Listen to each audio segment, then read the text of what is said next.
waaleykum salaam wa rahmatullah mbokk mi yaa ngi laaj aaya bi di wax ne wa qaalu mahma ta'tina bihi min ayatin li tasxarana biha fama nahnu laka muminin fa arsalna alayhim tuufaana wal jaraada wal xummala wad dafaadiha wad dama ayatin mufassalatin fastakbaru wa kaanu qawman mujrimin. aaya bu yërëmtalu la ko seet sa bopp rek taxaw ak doomu aadama di ko woo ci lu koy jariñ mu ne la ak loo fi mën a wax duma la gëm duma la dégg. waxaanu mahma ta'tina bihi min ayatin li tasharna biha ya Musa ak firnde loo fi mën a teg mandarga boo fi mën a teg kiimaan goo fi mën a indi ngir dëppuñu dox suñu digganteeg lii ñu Firawna di woo te mooy def ko buur duñ la gëm duñ jàpp ne yaa am dëgg duñ jàpp ne yaa ñu war a woo.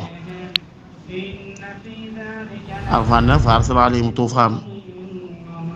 yàlla ne ma defal leen ay mbir nag nattoo leen ay mbir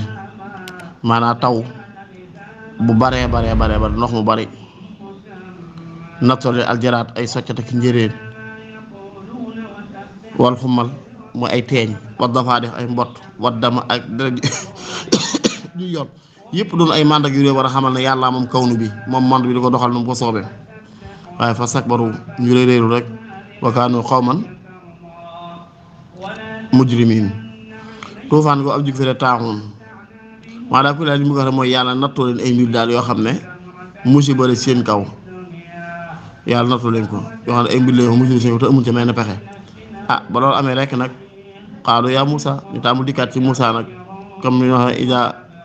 jaatuma xasana xaalu lana haadi wa in tusibhum sayyi'atun yattayyaru bi Musa wa man maa loolu yàgg naa am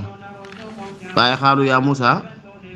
wala maa waqaana bi qaalu yaa Musa ud'u lanaa rabbaka bimaa 'ahida 'indak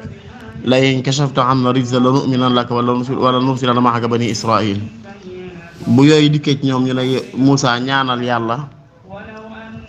mu dindil ñu lii bu ñu ko dindil rek ñu daal lay gëm man laa libéré banu Israa'iil ji nga bëgg a sooyee te mooy ñi la jot a gëm ñi la jot a topp waaye du tax ñu sottal ko bu ñaanee ba yooyu di ñu delluwaat lañ nekkoon rek wallaahu ta'aala a'lam bis-sawaab.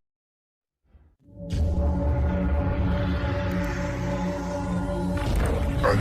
Mourtada TV, la télévision